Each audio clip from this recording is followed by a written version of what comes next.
What's going on, guys? Coach Aaron here with another educational video on what to do if your client breaks something in the SNCo check-in system templates. So what's really awesome about Google Sheets here is they have version control built in. It's absolutely fantastic.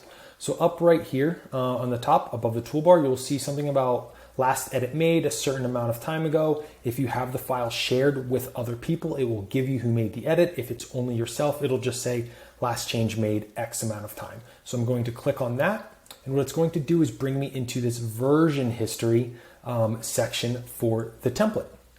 And it takes a little bit to load because it's a lot of data. It is a lot of information in here. And you can see it looks a little bit different. It's basically all grayed out. So what I'm going to do is scroll down to see some of the changes, and you can see, oh, okay, here are these changes that are in purple. These are the changes that were made. And what it does, if you go here in this right sidebar, all this information on historical changes that were made. So let's kind of open this and see what changes were made on April 29th.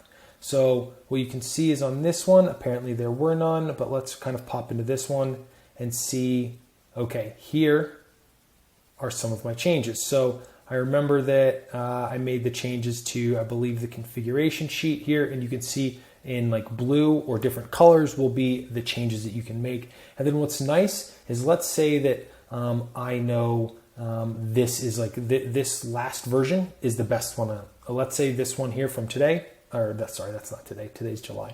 May 20th is the one that I would like to use. Let's say I want to remove these changes. Let me pull up the same sheet again here. Let me make the video smaller. Let me pull up this tracking sheet here. Again, these are the changes. We don't want these changes. What we can do, I click on this. Let's say this May 20th was the pristine form. It is very good. It's exactly what I want. I come up here, restore this version. Your current document will revert to the version from May 20th at the time. Just double check that that's fine. Restore. And there you go. Now I have a